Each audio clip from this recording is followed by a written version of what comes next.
The story you've heard about Ragnar's sons is a lie. What happened after Ragnar was thrown into that snake pit wasn't a heroic saga. It was a calculated massacre, a ritual of revenge carved into the skin of England itself. When the Great Heathen Army landed in 865, they didn't come for glory. They came to make a Christian king feel every second of Ragnar's death, slowly, deliberately, and without mercy. At the center of it all was a man who couldn't walk, but who made kingdoms kneel. Ivar the Boneless, raised on a shield, carried like a relic, thinking 3 moves ahead of every king foolish enough to stand in his way. His brothers brought the fury, he brought the plan, and together they unleashed the largest Viking invasion in history. Not to conquer land, not to steal gold, but to burn a name into the bones of England. Ragnar Lothbrok. This is the real story of how his death was avenged, and it is far darker than anything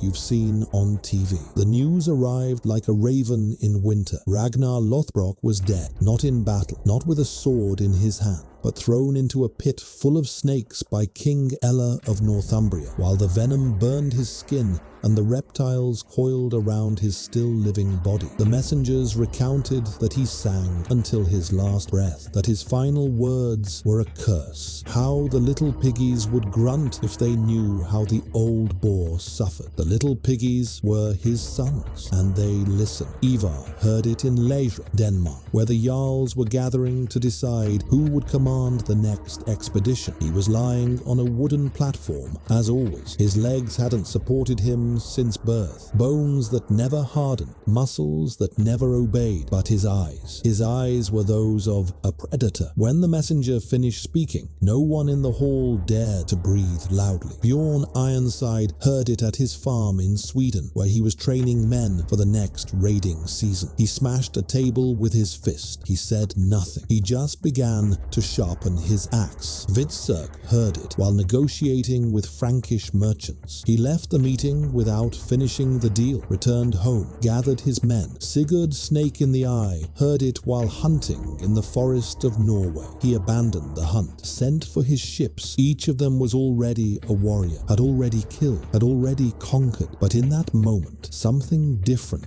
was born inside them. It wasn't just anger, it was purpose, it was destiny, it was the absolute certainty that the world needed to bleed for what it did to their father. Ivar was the first to move, not because he was the oldest, he wasn't, not because he was the strongest, far from it, but because he understood something his brothers hadn't realized yet. Revenge isn't a war cry, it's a plan. He sent messengers to every corner of Scandinavia. He didn't ask, he ordered. Every jarl, every minor king, every clan leader received the same message. Ragnar Lothbrok was murdered by a cowardly Christian king. Norse honor has been trampled. Either you come avenge this with us, or you are as cowardly as Ella. And they came. They came from the frozen mountains of Norway, where men lived closer to the gods than to other men. They came from the Danish islands, where every family had a blood debt to collect from someone. They came from Sweden, where the most brutal warriors were just waiting for an excuse to cross the sea. They came even from Iceland, men who had never seen England, but who had heard of its churches full of gold and its weak kings. It wasn't an army, it was a human avalanche. Saxon chroniclers would later call it the Maesel Hethen here, the Great Heathen Army. But that is the name of a frightened Christian scribe. The real name, the name the Vikings used among themselves, was simply Hrafnsmal, the Song of Ravens, because wherever they went, the ravens would follow to feed on the dead. In the summer of 865, 300 longships gathered on the coast of Denmark, not small raiding ships, warships, each carrying between 40 and 60 men, experienced warriors, men who had crossed the North Sea dozens of times, men who knew exactly what to do when they stepped on enemy soil. Ivar assumed strategic command, not because his brothers trusted him. Trust didn't exist among Ragnar's sons, but because everyone knew he was the only one who could turn fury into victory. Bjorn would command the vanguard. Hvitserk would handle logistics and coordination between the clans. Sigurd would be the problem. He always was, but that would come later. At that moment, as the ships raised black and red sails and began to cross the grey sea toward England, a single truth dominated every mind on board. They weren't just going to kill Ella. They were going to make him an example that would last 1,000 years. And England still didn't know what was coming. When the dark line of ships appeared on the horizon of Northumbria, it didn't look like an army. It looked like a storm. The sails swollen with cold wind, the creaking of salt-saturated wood, the rhythmic beating of oars cutting the grey water. The English peasants who looked from the coast saw only black dots growing like insects upon the sea. They didn't understand. Not until it was too late. The first shock wasn't an epic battle. It was a cleansing. The great heathen army didn't land with heroic shouts. They landed with efficiency. They burned coastal villages, executed those who resisted, enslaved those worth anything, and left bodies hanging from trees as warning signs for anyone thinking of fighting back. It was there that the myth began to transform into a machine. The Anglo-Saxons were used to raids. Small groups of Vikings who arrived, looted a monastery, took gold, and left. But this wasn't a raid. It was an occupation, and this became clear when the Viking army didn't return to the ships. They marched inland. Ivar didn't march. He was carried on a litter or on a shield, depending on the terrain. At first glance, he seemed a fragile point in the heart of the Norse formation, a man who couldn't stand alone, surrounded by the most brutal warriors of the North. But one only had to look at his face to understand. He wasn't there to lift a sword. He was there to use something sharper, the mind. While Bjorn observed the terrain, looking for the best position for a shield wall, Ivar looked at something else. Trade routes, river crossing points, grain stores, wealthy and poorly defended monasteries. He saw England as a board. Every river was a line, every city a piece, every king a target. The symbol of the campaign wasn't just the axe, it was the ship. Narrow longships, shallow bottom, capable of going up rivers. The English thought was safe. Flexible hulls that withstood both the violent waves of the North Sea and the slow, murky waters of Saxon streams. Dragons carved on the prow, mouths open, wooden teeth pointing forward. They weren't just vessels. They were the physical extension of Ivar's idea, absolute mobility. The army didn't need to choose between the coast or the interior. It would have both. The first great test of this new type of war was York, the ancient Roman city, now the heart of Northumbria. Solid walls, wealthy churches, a king who thought himself protected by time and distance. Ella reigned there, surrounded by advisors and priests who reminded him daily, God is on your side. But God had never faced an enemy like this one. Ivar studied York from a distance, through informants and slaves bought on the kingdom's borders. He observed the flow of goods, the movement of guards, the behavior of peasants in the markets. He discovered the city was stronger on the outside than on the inside, imposing walls but a divided elite. A king hated by many, a population that feared their own taxes more than rumors of pagan invaders. It was there he would make the first big move. In 866, the great heathen army approached York not as a chaotic tide, but as a pincer. Part of the army advanced openly, burning villages along the way, ensuring news arrived before they did. Another part circled through lesser used routes, cutting off potential reinforcements, isolating the city. The siege began before the English even realized it. Instead of striking directly at the walls, Ivar waited. He let fear work before the sword. Inside, King Ella received increasingly desperate reports. Monasteries looted, villages disappearing, men swearing they saw hundreds of ships at sea. Saxon chroniclers began writing in the margins of their manuscripts, in illo anno pagani venerunt. In that year, the heathens came, and they didn't leave. When Ella finally decided to face the threat, he didn't do it alone. He negotiated, threatened, pleaded. He convinced another king, Osbert, his former internal rival, to join forces against the invaders. Two kings, a divided kingdom, now united by the fear of a common enemy. It seemed like a good idea.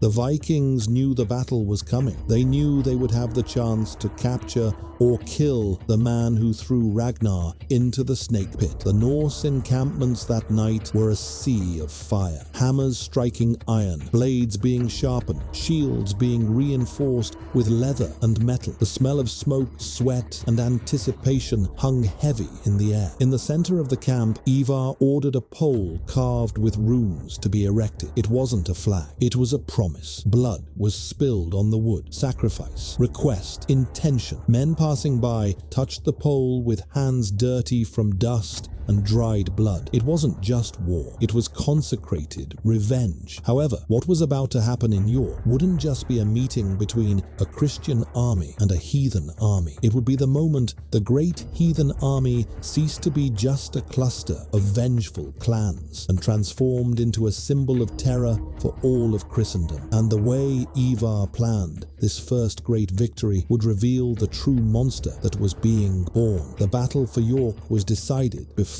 it even began, not by strength, by timing. When the two Saxon kings, Ella and Osbert, finally managed to gather their armies and marched to liberate the city, they found something unexpected. The gates of York wide open, the walls poorly defended, the Vikings seemingly disorganized within the narrow streets, almost as if they had been caught by surprise. It seemed like a mistake. It seemed like luck. It seemed like the perfect chance. The kings ordered an immediate attack. It was exactly what Ivar wanted. The Saxons entered York like water being poured into a funnel. Tight formation, shields raised, shouting prayers and names of saints. The Christian infantry advanced through the ancient Roman streets, convinced they were retaking their own city. But those narrow streets weren't their allies. They were traps. Suddenly, the Vikings, who seemed disorganized, turned. They blocked the exits, formed shield walls on the sides, and from the rooftops, the alleys, the shadows of abandoned churches, more Norse warriors emerged. Spears, axes, stones, fire. The Saxons weren't retaking York. They were being slaughtered inside it. The sound was infernal. Screams of trampled men, metal scraping on metal, the crack of bones breaking under war hammers, orders being shouted in Old English, but no one could hear anymore. The smell of fresh blood mixed with stone dust and burnt wood, bodies falling upon bodies, men trying to retreat, but with no room to turn. The Viking tactic was simple, brutal, and absolutely effective. Turn the city into a slaughterhouse. Ella fought, tried to reorganize his troops, shouted for them to retreat in an orderly fashion, but it was too late. The formation had collapsed. His best warriors were dead or surrounded, and then he saw something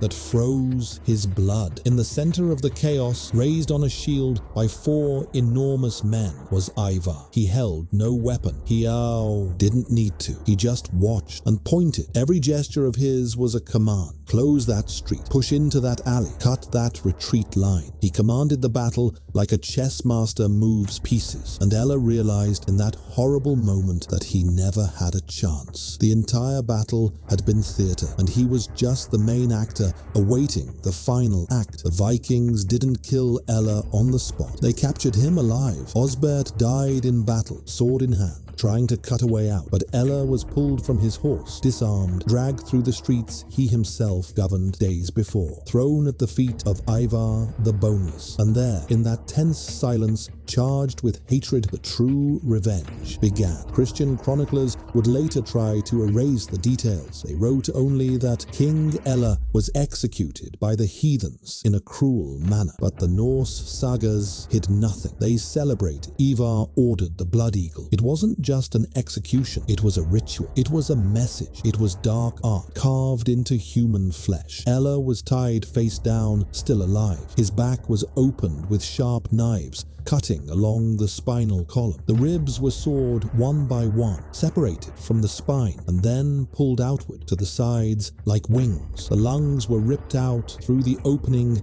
and spread over the bone. Wings, still pulsating, still trying to breathe. Ella took hours to die. Ivar watched it all, not with pleasure, not with anger, with cold satisfaction, like someone fulfilling an ancient promise. When the body finally stopped moving, he simply turned to his brothers and said a single sentence: "Now the old boar can rest." But the revenge didn't end with Ella. The fall of York was just the beginning. The great heathen army, now victorious and fed by plunder, began to spread through England like poison in veins. They weren't passing invaders, they were conquerors, and they had discovered something vital. The Saxon kingdoms were not a united nation. They were divided territories, ruled by kings who hated each other as much as they feared the Vikings. Ivar realized he could use this. In the following months, the army moved like a swarm, attacked Mercia, a rich and ill-prepared kingdom, forced King Burgred to pay a massive tribute, the first Danegeld gold, to buy peace. But the peace was never real. It was just time. Time for the Vikings to fortify positions. Time for more ships to arrive from Scandinavia, bringing reinforcements, traders, settlers. Time to transform invasion into colonization. Was it a genius plan or an act of suicide? The Saxons tried to resist. Kingdom after kingdom raised swords, formed shields, summoned Christ and Saint Michael, but every time they faced the Vikings in open field, they lost. Not because they were cowards, but because they fought as separate kingdoms, while the great heathen army fought as a unified machine. In 867, Ivar made the most brutal decision of all: not to settle for tribute. He began to install puppet kings, Saxon kings who swore loyalty to the Vikings, Christian kings ruling in the name of pagan lords. The humiliation was complete. The political structure of England was being rewritten in real time. Wessex in the south was the only kingdom that resisted significantly, but by then the damage was done. Northumbria was destroyed, Mercia subjugated, East Anglia occupied, and in every conquered city the Vikings left a sign: inverted crosses, burned churches, looted monasteries, and bodies of priests hanging in the trees with runes carved into their bones. They wanted England to never forget. Ragnar's blood was avenged, but there was something darker beneath all this calculated brutality, something even Ivar couldn't completely control: ambition. The brothers began to diverge. Bjorn wanted to go home. Vitzer wanted to continue looting. Sigurd questioned Ivar's decisions openly, publicly, with disdain, and Ivar, the man who couldn't walk but controlled armies, began to realize that the greatest threat didn't come from the Saxons. It came from within, and that was when everything changed forever. The revenge was complete, but the war hadn't ended, because when violent men conquer everything they wanted to conquer, they begin to devour each other. Sigurd's snake in the eye was the first to fall, not by a Saxon sword, by a Viking axe, Ivar's axe. The sagas say it was because of a woman that Sigurd provoked Ivar publicly, mocked his inability to walk, insinuated that such a man should never lead real warriors. Ivar listened in silence, and then, without warning, took a throwing axe and buried it in his brother's skull. Sigurd fell dead in the middle of the hall. No one moved, no one breathed, and Ivar simply said he spoke too much. The message was given. Even among Ragnar's sons, there was no immunity, only power, and Ivar still had it all. Bjorn Ironside left soon after, not out of fear. Bjorn feared nothing, but because he realized England was no longer about revenge. It was about empire, and he didn't want to be emperor of a Christian land full of mud and hatred. He wanted the Mediterranean. He wanted the sun. He wanted true glory. So he took his ships, his most loyal men, and departed. He never returned to fight alongside Ivar again. Vitzer stayed, but he stayed lost. Without clear purpose, without an enemy big enough, he began to sink into drink, aimless violence, meaningless skirmishes. The man who had helped organize the largest Viking army in history became a shadow of what he was. And Ivar continued. He ruled parts of England as a de facto king, not on a golden throne, not with a crown, but with absolute fear and strategic control. He installed permanent bases, created alliances with local jarls, negotiated with Saxon kings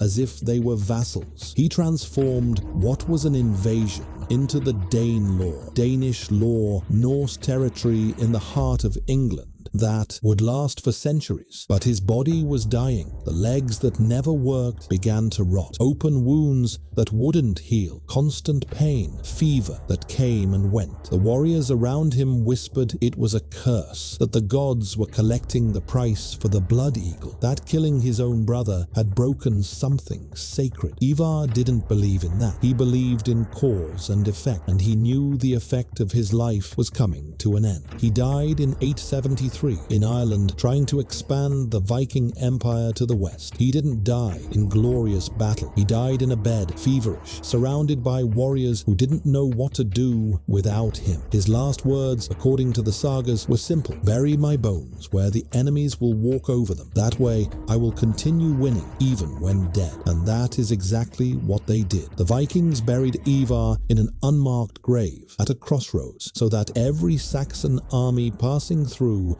would step over the man who destroyed them. It was the final provocation, the final insult, the final victory. This is the real story of how Ragnar's death was avenged. And if you want to dive deeper into the minds of the conquerors who rewrote the history of Europe with iron and fire, subscribe to the channel, because the most fascinating monsters in history have not yet been told.